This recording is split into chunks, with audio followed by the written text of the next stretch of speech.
नीलाम्भुजश्यामलकोमलाङ्गं सीतासमारोपितवामभागं पाणौ महासायकचारुचापं नमामि रामं रघुवंशनाथम्।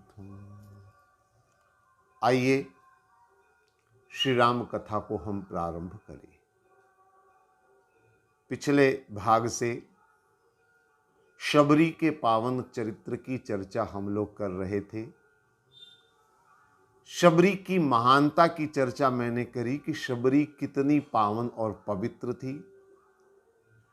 शबरी की साधना की चर्चा मैंने आपके सामने रखी कि कौन सी ऐसी साधना शबरी ने करी जिसके कारण भगवान उसके द्वार पर पहुंचे, उसकी कुटिया पर पहुंचे और ऐसा माना जाता है कि उसके झूठे बेर भी भगवान ने ग्रहण किए। तो शबरी की साधना जो सबसे महत्वपूर्ण मैं मानता हूं वह है शबरी का दृढ़ विश्वास अपने गुरु के वचन पर, और उस विश्वास की ताकत से शबरी ने परमात्मा को पाया।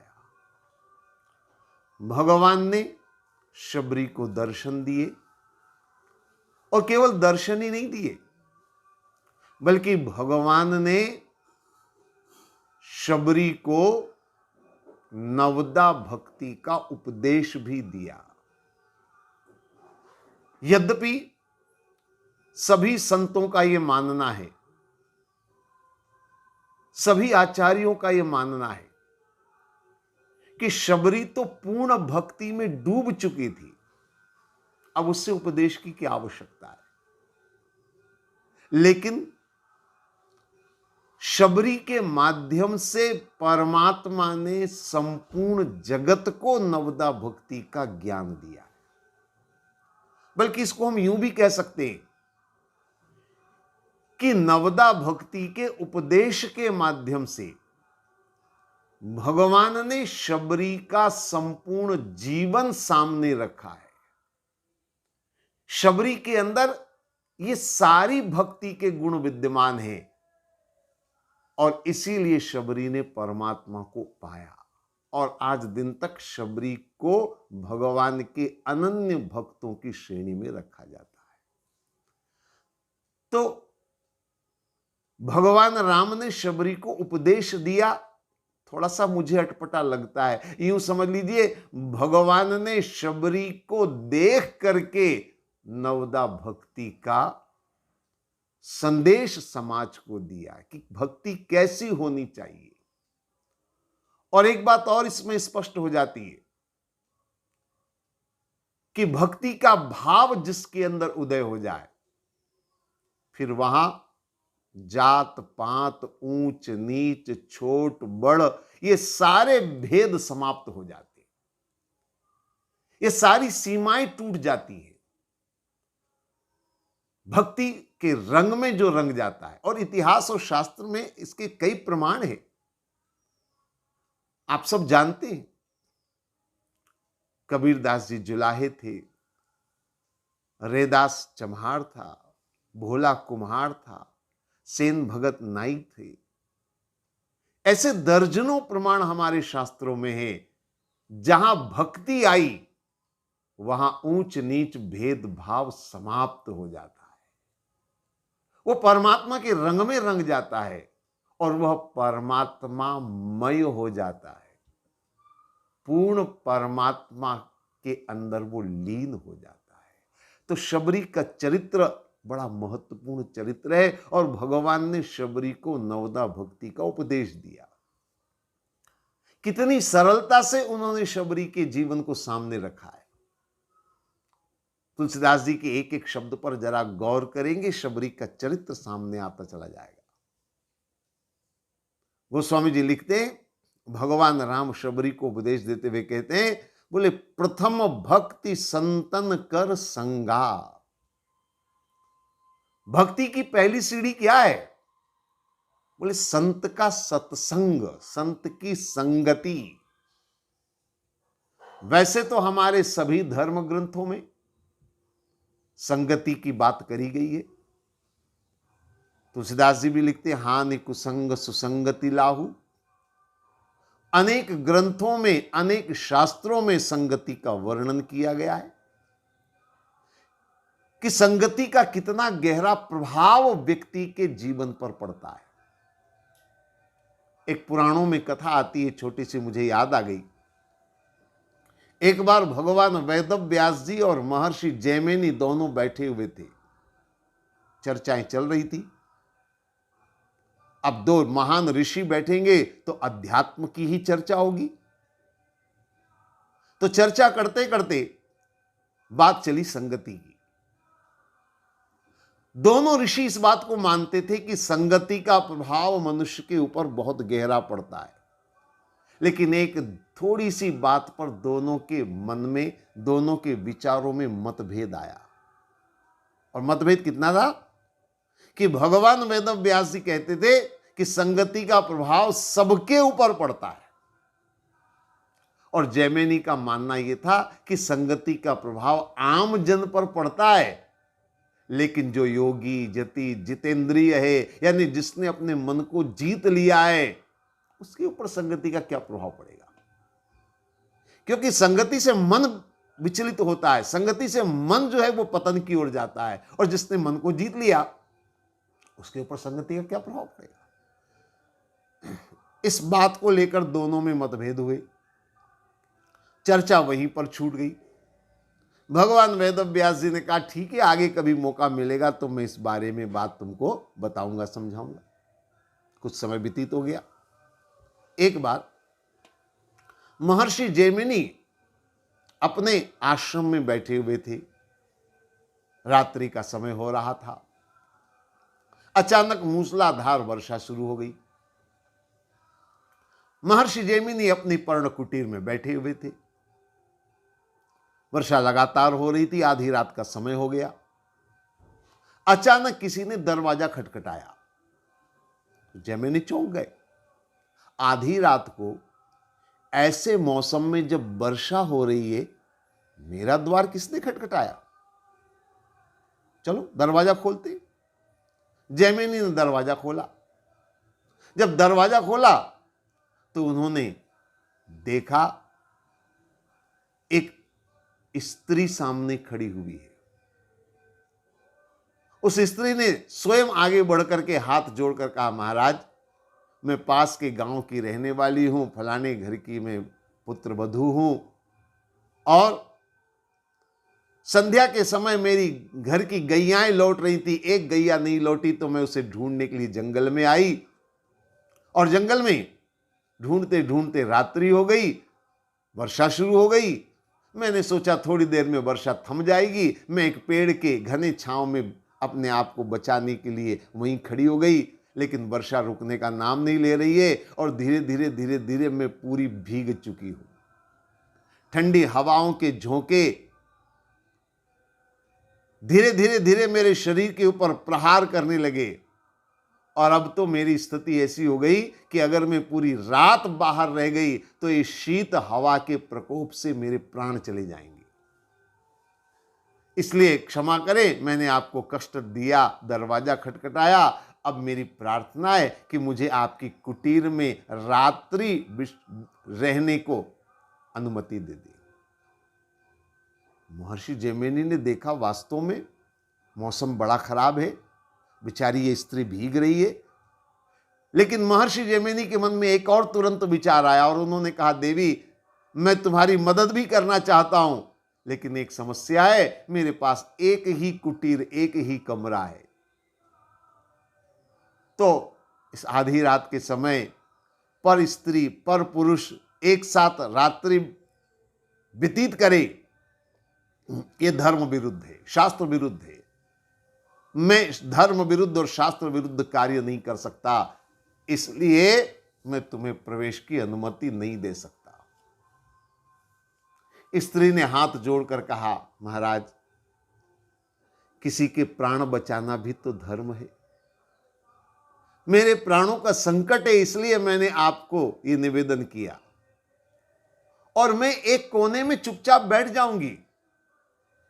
मैं आपसे बिस्तर की भी याचना नहीं करूंगी, मैं कोई वस्त्र की भी याचना नहीं करूंगी, मुझे कुछ नहीं चाहिए, बस इन ठंडी हवाओं के प्रकोप से और वर्षा के प्रकोप से बच जाऊंगी तो मेरे प्राण बच जाएंगे, सूर्योदय होते ही मैं अपने घर चली जाऊंगी।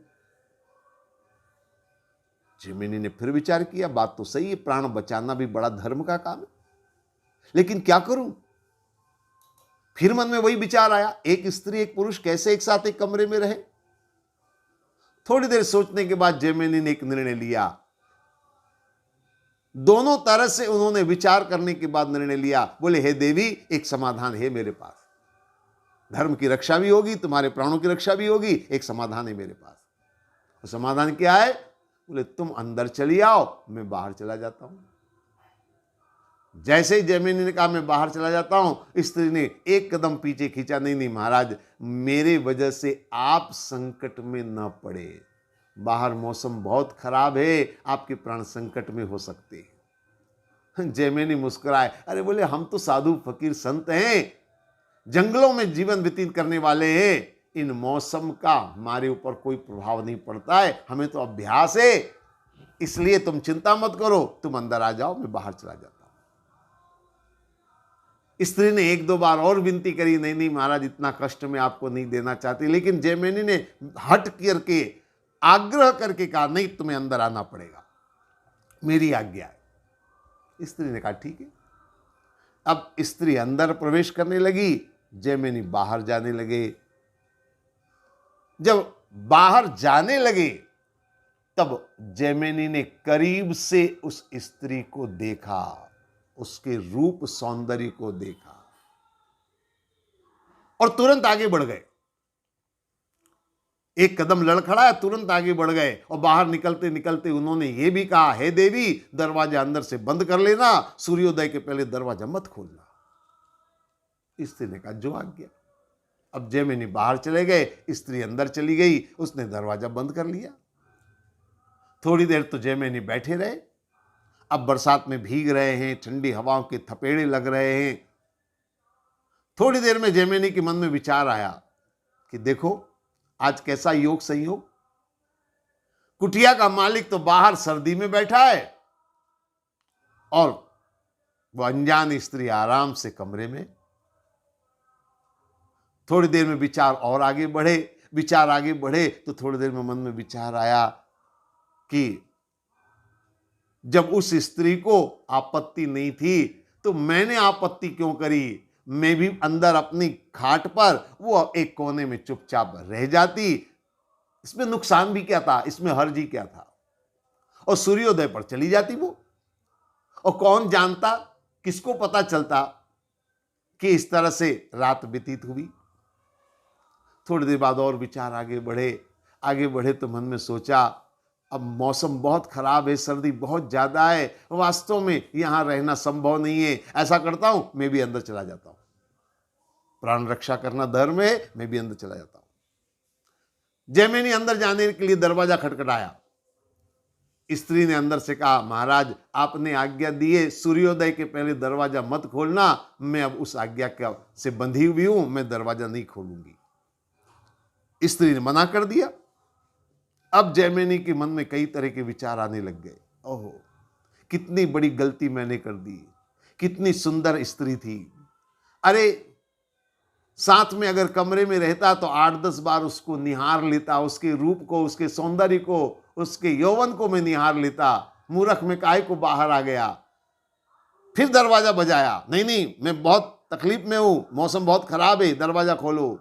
स्त्री ने दरवाजा नहीं खोला। अब जितना स्त्री दरवाजा खोलने से इनकार करे, जैमिनी की जाने की उत्सुकता उतनी बढ़ती जाए, और परिणाम यह निकला कि जैमिनी से रहा नहीं गया और उन्होंने छत के ऊपर चढ़ करके वो बांस कवेलू जो भी रहे होंगे उनको हटा करके कमरे में धम्म से कूद गए।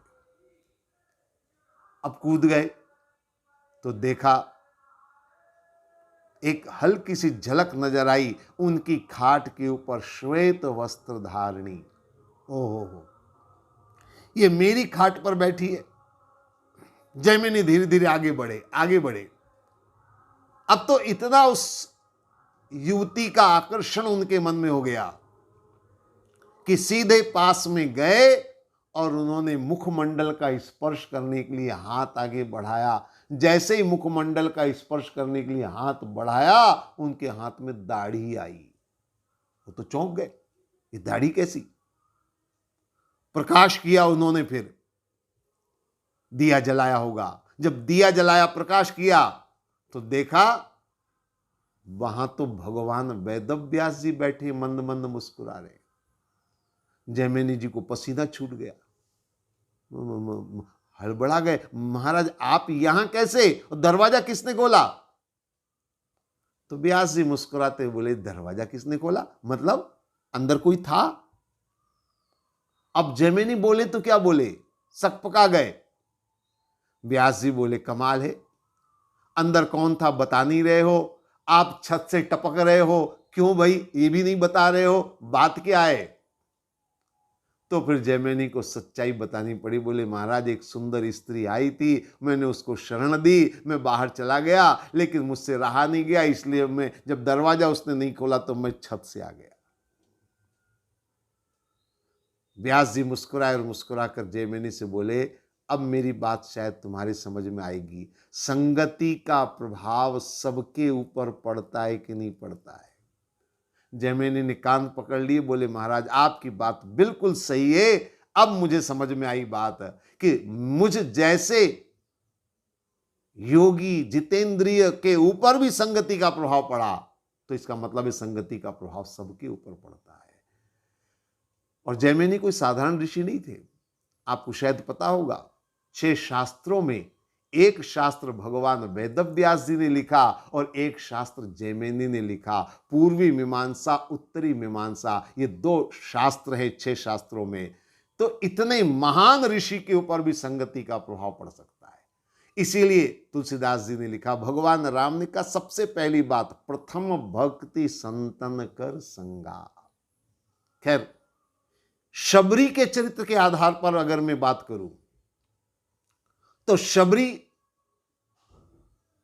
भीलनी, सामान्य, जिसको लोग कहते थे अछूत जाति की थी, लेकिन संतों की संगति से ही उसके अंदर भक्ति का भाव आया, ईश्वर की भक्ति का भाव आया, और शबरी आज इस स्तर पर पहुंची कि परमात्मा चल करके आए। ये शबरी के चरित्र को आप देखिए।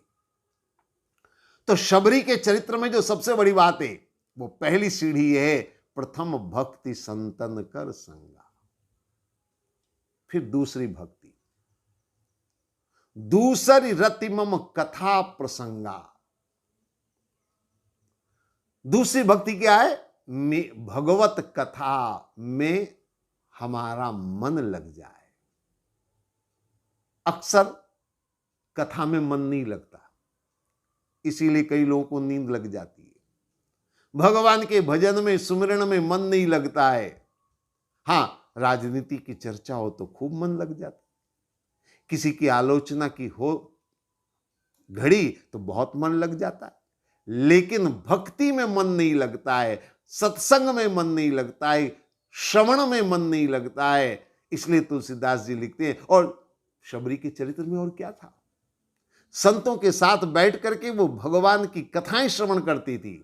दूसरी रति मम कथा प्रसंगा, ये शबरी के जीवन में। प्रथम भक्ति संतन कर संगा, दूसरी रति मम कथा प्रसंगा, गुरुपद पंकज सेवा, तीसरी भगति अमान। गुरुपद पंकज सेवा, गुरु के चरणों की सेवा तीसरी भक्ति के रूप में बताया गया है। तो शबरी के चरित्र को आप देखें, गुरु के चरणों की सेवा, अनन्य सेवा करी। इसीलिए मतंग ऋषि जो उनके गुरु थे, उनकी इतनी कृपा शबरी के ऊपर बरसी कि मतंग ऋषि ने शबरी को कहा, एक दिन तेरे घर परमात्मा आएंगे, तुझे परमात्मा की प्राप्ति होगी। और एक अद्भुत बात यह है कि मतंग ऋषि इस मानव देह से परमात्मा को शायद नहीं पा सके, क्योंकि भगवान जब शबरी के आश्रम पर आए, ऐसा शास्त्रों में वर्णन आता है कि मतंग ऋषि देह त्याग चुके थे, लेकिन शबरी ने राम के दर्शन किए, इस लौकिक देह से दर्शन किए। तो ये तीसरी भक्ति, गुरुपद पंकज सेवा, तीसरी भगति अमान। और चौथी भगति मम गुणगण करई कपट तज गान। ये चौथी भक्ति है कपट को त्याग करके भगवान का स्मरण करना। भगवान का नाम तो सब लेते हैं, लेकिन बहुत सारे छल कपट हमारे अंदर भरे हुए, उन सब को त्याग करके, ईर्ष्या द्वेष को त्याग करके निरंतर भगवान का सुमिरन करना, ये भक्ति के लिए बहुत महत्वपूर्ण है। आगे तुलसीदास जी कहते हैं, मंत्र जाप मम दृढ़ विश्वासा, पंचम भजन सो वेद प्रकाशा। मंत्र जाप मम दृढ़ विश्वासा। अब जब आप गुरु के प्रति भक्ति रख रहे हैं तो फिर मंत्र भी गुरु से मिलेगा,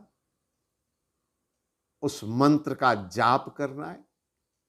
जैसे ध्रुव को ओम नमो भगवते वासुदेवाय का मंत्र मिला। मंत्र किसी का भी हो, मंत्र चाहे कैसा भी हो, लेकिन जब मंत्र को मंत्र जाप मम दृढ़ विश्वासा, ये फिर वही बात जिसकी चर्चा मैं पिछली बार भी कर रहा था। महत्वपूर्ण है विश्वास कितना हमारा, गुरु के प्रति विश्वास, गुरु के वचन के प्रति विश्वास। गुरु ने कोई मंत्र दिया तो उसके ऊपर विश्वास। ये पूर्ण विश्वास की ऐसी शक्ति है जो व्यक्ति को भक्ति के मार्ग पर आगे बढ़ाती है, भगवान तक पहुंचाती है। इसलिए मंत्र जाप मम दृढ़ विश्वासा, पंचम भजन सो वेद प्रकाशा। ये वेदों का, शास्त्रों का मत है। षटदम शील विरति बहु कर्मा, निरत निरंजन सज्जन धर्मा। छठी भक्ति क्या है?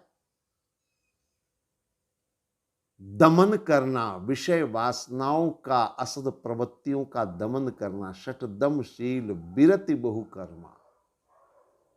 कुछ कर्मों से विरक्ति पानी होगी, आसक्ति को धीरे धीरे छोड़ना होगा। सांसारिक रुचियों को हमें भगवान की तरफ प्रवर्तित करना होगा। निरत निरंजन सज्जन धर्मा। सज्जनता के जो धर्म बताए गए हैं उनका पालन करना होगा। सातम सम मोहि मय जग देखा, मोते अधिक संत कर लेगा। सातवीं भक्ति को बताते हुए गोस्वामी जी कहते हैं, भगवान राम ने उपदेश दिया शबरी को, सातों सम मोहि मय जग देखा, यानी सिया राम मैं सब जग जानी। सब में परमात्मा के दर्शन करना। किसी के प्रति हमारे मन में कोई दुर्भाव न रहे, किसी के प्रति हमारे मन में कोई गलत भाव न रहे। सब परमात्मा के समान है, सब परमात्मा के रूप है। चाहे वो छोटा हो, चाहे वो बड़ा हो, चाहे वो ऊंच हो, चाहे नीच हो, सब में परमात्मा का दर्शन। और संतों के चरित्र में ये कई जगह हमें देखने को, सुनने को मिलता है। सब में परमात्मा के दर्शन कैसा होता है भाव? मैंने सुना है संत एकनाथ जा रहे थे रामेश्वरम की यात्रा पर, गंगोत्री से चले थे गंगा जल लेकर के।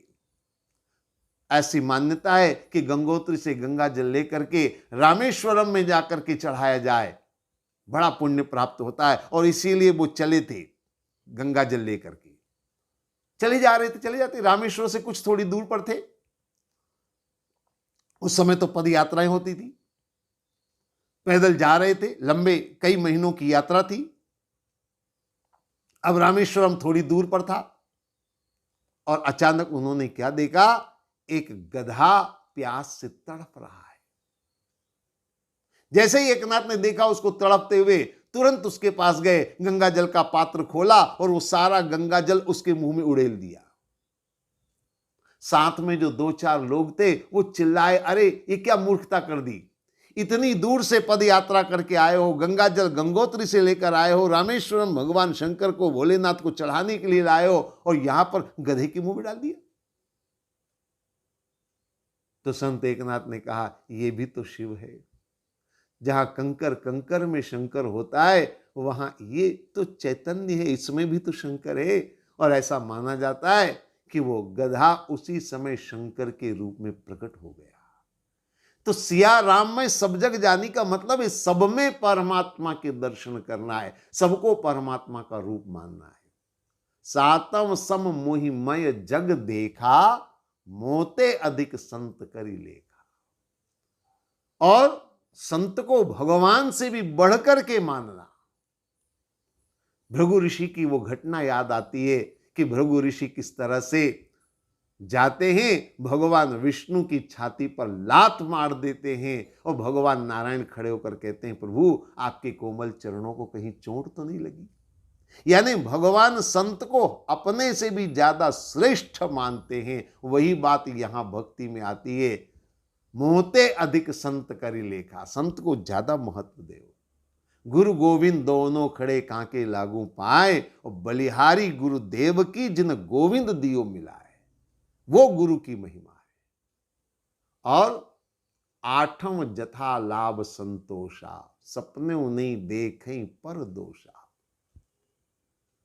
संतोषम परमम सुखम, संतोषी सदा सुखी।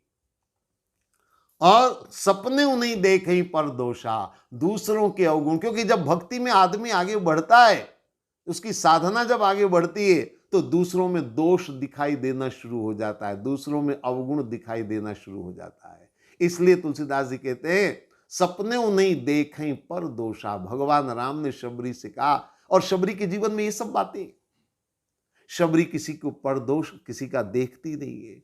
शबरी के मन में मंत्र जाप मम दृढ़ विश्वासा भी है। ये शबरी के चरित्र को उजागर करने वाली भक्ति को गोस्वामी जी ने सामने रखा है। और नवम सरल सब छन छल हीना, मम भरोस ही हर्षन दीना।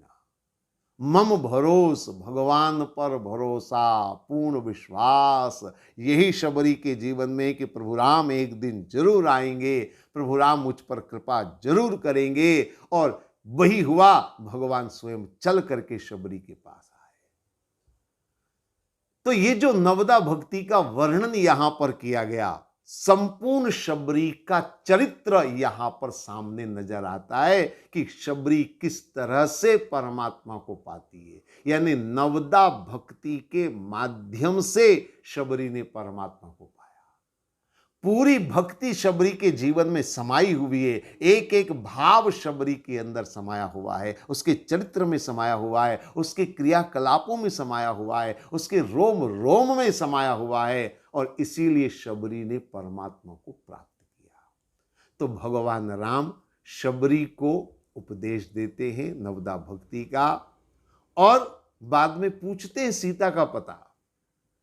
तो शबरी क्या कहती, पंपा सरों जांव रघुराई, और तहां हो हैं सुग्रीव मिताई। अद्भुत बात है, भक्ति के अंदर शक्ति कितनी है कि शबरी जैसी साधारण स्त्री भविष्य वक्ता बन रही है, भविष्य की घोषणा कर रही है। आप पंपा सरोवर जाइए, वहां सुग्रीव से आपकी मित्रता होगी, ये भविष्यवाणी है। और वही आपका कार्य करवाएंगे, वही आपकी जो है सहायता करेंगे।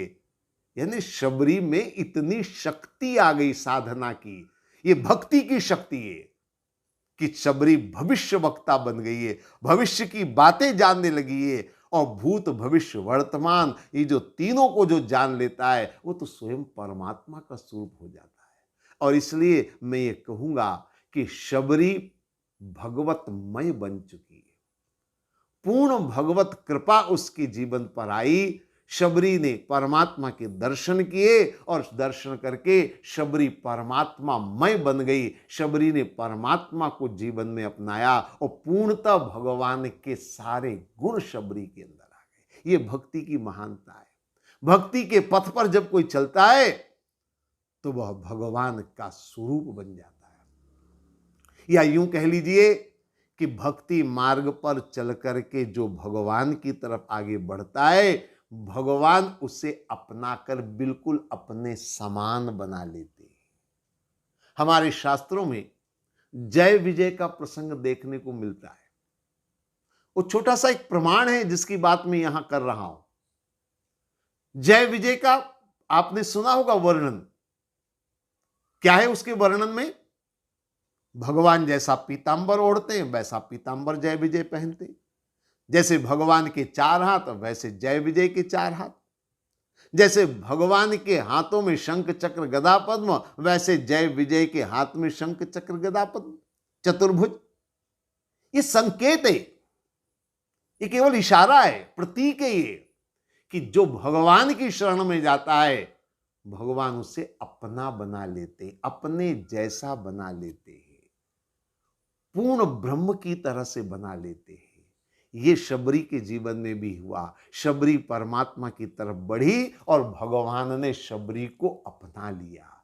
तो ये भूत भविष्य वर्तमान जानना परमात्मा की शक्ति है और वो शक्ति शबरी के अंदर दिखाई देती है। तो शबरी का चरित्र अपने आप में अद्भुत है, शबरी की भक्ति अपने आप में अद्भुत है। बहुत सारी बातें शबरी के चरित्र की है, कुछ बातें मैंने आपके सामने रखी और बातें बहुत सारी होती हैं। शबरी के जीवन की कई बातें हैं, उसकी भक्ति को एक एक अगर मैं विस्तार से कहता तो बड़ा समय लगता, लेकिन मैंने संक्षिप्त में नवदा भक्ति की बात आपके सामने रखी। बातें बहुत सारी हैं लेकिन अभी का समय हो रहा है। आज की वाणी को हम यहीं पूर्ण करेंगे। ओम सर्वे भवन्तु सुखिनः, सर्वे सन्तु निरामया, सर्वे भद्राणि पश्यन्तु, माँ कश्चित् दुःख भाग् भवेत्। ओम शांति शांति शांति।